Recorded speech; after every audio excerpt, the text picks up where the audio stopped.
It was an ordinary Sunday afternoon in downtown Chicago when Michael Walker, a successful millionaire entrepreneur, decided to take a walk.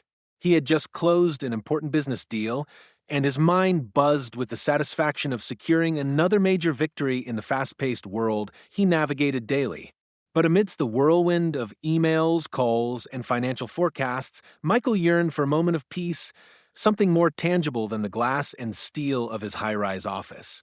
He slipped on his sunglasses, adjusted his jacket, and made his way toward the park, a small oasis tucked between towering skyscrapers. He hoped the quiet of nature could temporarily mute the constant hum of his demanding life.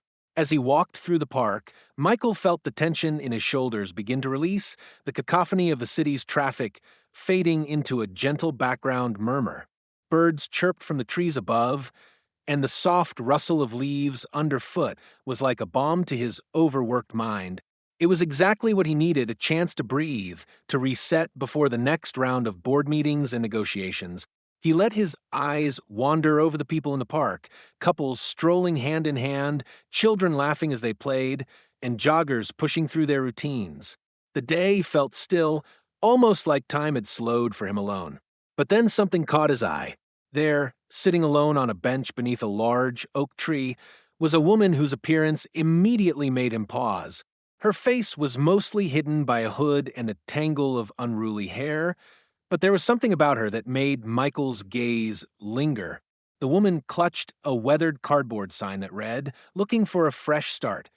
She wore tattered clothes that had clearly seen better days, and yet there was something about the way she held herself, something in the quiet dignity of her posture, that drew him in. Her head was slightly bowed, and she stared at the ground as if lost in her own thoughts. Michael stopped, momentarily captivated by her. His heart skipped a beat as he studied her features. There was something so hauntingly familiar in the curve of her lips, the delicate structure of her face, and the softness of her eyes, even though they were barely visible beneath the hair. His chest tightened with an inexplicable urgency. Could it be her? The thought hit him like a jolt of electricity, though he quickly dismissed it. No, it couldn't be. That woman, the one he had loved and lost so many years ago, was supposed to be gone from his life forever. She had vanished without a trace, leaving nothing but unanswered questions and an empty space in his heart. But as he stared at the woman, the resemblance was undeniable. For a moment, time seemed to freeze around him. Memories rushed back, days filled with love, laughter, and promises made, promises broken. Michael's breath caught in his throat, and he fought to steady himself. Is it possible? He shook his head, dismissing the thought as absurd. After all these years, how could she just appear out of nowhere? Daddy, look! Mommy! Michael's reverie was broken by the excited voice of his young daughter, Ellie. She had been walking ahead of him, her small figure bouncing with each step as she explored the park. Her shout startled Michael, and he turned toward her just in time to see Ellie point toward the woman on the bench. Her face lit up with childlike enthusiasm. "Mommy?" Ellie asked again, her voice full of innocent certainty. Michael's heart dropped to his stomach, and he froze in shock. His breath became shallow as he stared at Ellie, then back at the woman. Ellie was still pointing at the stranger, urging Michael to look, but the words barely registered in his mind. The world around him felt distorted, as though the air itself was thickening, the space between him and the woman stretching out in an agonizing slowness. How could she know? His mind raced. This isn't possible. She's not here. It can't be her. But Ellie's voice rang in his ears, and the shock began to take its toll on his nerves. "Mommy!" Ellie was already running toward the woman, her small legs carrying her faster than Michael could react. His feet felt as though they were made of lead, his body immobilized by the weight of the moment. He called out for Ellie to wait, but his voice caught in his throat, barely a whisper on the wind. She wasn't listening. Ellie's excitement drowned out his plea, and she reached the woman on the bench, her tiny hand tugging at the stranger's sleeve. The homeless woman looked up, her gaze locking with Ellie's, and for a brief moment, time seemed to stand still. Michael's heart hammered in his chest as he forced himself to move toward them. His legs felt unsteady, like he was walking through quicksand, but despite his best efforts, it was too late. Ellie had already approached the woman, who blinked in confusion. Her hand trembled as she slowly lifted the hood off her head, revealing her face fully. And then Michael saw it. It was her, Diana, the woman who had vanished from his life without a word, the mother of his child. There in front of him was the woman he had thought about every day, the woman whose absence had left a hole in his heart that nothing else could fill. But this was not the same woman he remembered. The years had been unkind. Her skin, once smooth and radiant, was now weathered by hardship and time. Her eyes, once full of life and love, were tired, as though they had witnessed more than any soul should bear. Her clothes were ragged, and the faint traces of a life on the streets marred her appearance. But despite the physical changes, Michael recognized her immediately. His heart ached as he stood frozen in place, overwhelmed by the flood of emotions coursing through him. This can't be real. Ellie, unaware of the magnitude of the moment, tugged on the woman's sleeve once more. "Mommy?" she asked, her voice filled with the innocent curiosity only a child could possess. The woman's eyes widened in shock. She stared at Ellie for a long moment, then slowly knelt down to her level. Her voice, when it came, was soft and fragile. "Who are you, sweetheart?" she asked, her words a tremble of disbelief. Michael's mind raced, but his body was paralyzed. He couldn't speak. His throat was dry, and his chest felt as if it were caving in on itself. He had spent years trying to bury the pain of losing Diana, but now, standing before him, was the woman who had disappeared from his life.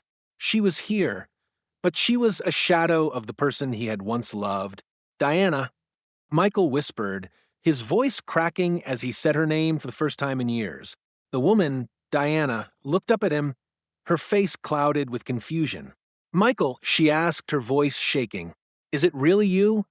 Before he could answer, the world around him seemed to blur. His vision faded, and the ground beneath him felt as though it were shifting. His breath quickened, and his heart pounded painfully in his chest. Everything was too much. His mind couldn't process it fast enough. As if on cue, his knees buckled, and the last thing he saw before everything went black was Ellie's voice calling his name, echoing through the fading darkness. When Michael regained consciousness, the first thing he noticed was the sterile smell of antiseptic that lingered in the air, an odd and unsettling contrast to the warmth of the park where everything had gone wrong. The harsh light from overhead fluorescent hummed, sending a sharp pain through his temples, amplifying his already throbbing headache.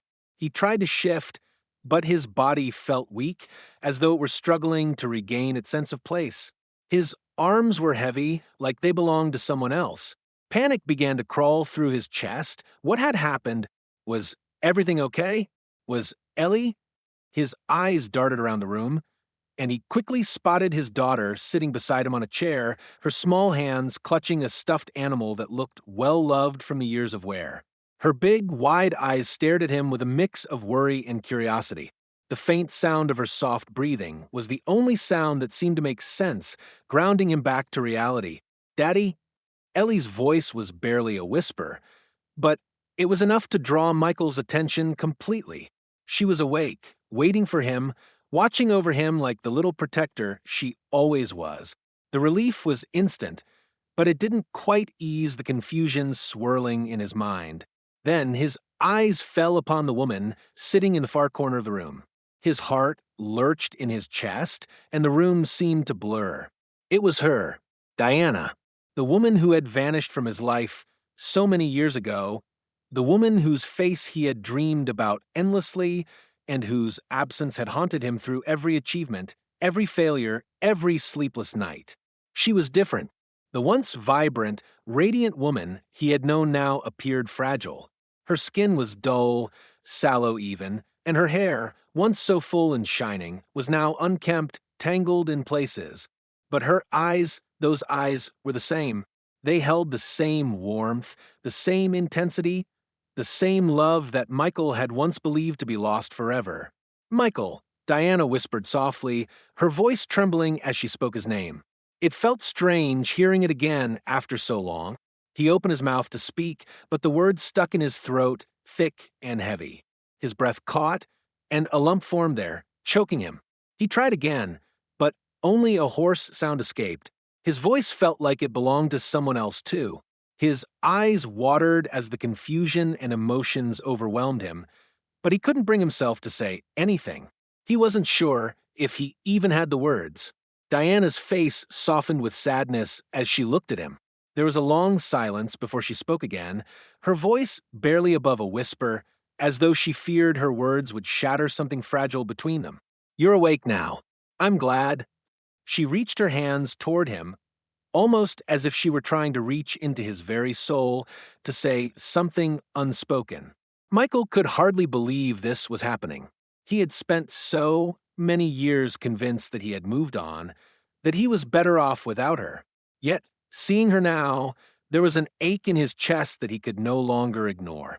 He had told himself so many times that he hated her for leaving him, leaving Ellie and him with nothing but questions and empty promises. But now, all he felt was this overwhelming pain that wasn't hatred, but something else, something deep and unresolved. How? The words came out in a rasp, but Michael couldn't finish the sentence. His throat was too dry and his chest ached too much. He wanted to ask her a million things. He wanted to demand an explanation. Why? Why did you leave? But all he could muster was a broken, disbelieving question. Diana lowered her head, her hands folding in her lap. The sight of her brokenness shook him. She was still the woman he had once loved, but life had clearly been hard on her. "I was young, Michael," she began, her voice shaking as though the truth she was about to tell was something she had carried for far too long. "Too young to understand everything that came with us. I wasn't ready for the life we had. Everything was too much. The fame, the wealth, the expectations. It suffocated me." She paused, as though reliving the weight of her words, the years of regret coming to the surface. Michael clenched his fists, his heart pounding in his chest. He had spent years asking himself why, but hearing it from her now, he wasn't sure how to react. He felt betrayed, confused, and yet a part of him understood. He had once been that young too. He had once believed that everything could be perfect, that love could conquer all. But reality was messy, and he had learned that lesson the hard way. "I thought I could escape," Diana continued, her voice thick with sorrow. "I didn't know how to handle it, so I left. But I never stopped thinking about you. Or about Ellie." She glanced at their daughter, who was still quietly watching the exchange, oblivious to the gravity of the conversation. "I didn't know how to find you, Michael. When I finally did, I realized you had moved on. I tried. I really did. I tried to make a life for myself. But it was hard. So hard. I ended up on the streets. Alone. Without anyone." The words hit Michael like a punch to the gut. He had thought that she had abandoned them, that she had chosen to leave them behind without a second thought. But hearing her speak, he saw the truth behind her pain. He didn't know how to respond, how to reconcile the years of anger, of emptiness, with the woman who sat before him now. "I never wanted to hurt you," Diana whispered, her voice cracking as tears began to fall. "I wanted to come back. I thought you hated me. I thought it was too late." Michael's heart broke at the sight of her tears. He had spent years nursing his own anger, thinking only of his own hurt and loss. He had never once stopped to think of the pain Diana had been carrying all this time. She had left them. Yes, but she hadn't done it out of malice. She had been lost, drowning under the weight of everything she couldn't handle. And now she was sitting here vulnerable, raw, and begging for understanding. For the first time in years, Michael found the anger in his chest begin to melt. He slowly reached out his hand, unsure of what he was doing, but feeling an undeniable need to connect with her. Diana looked up at him, her tear-streaked face filled with a mixture of disbelief and hope.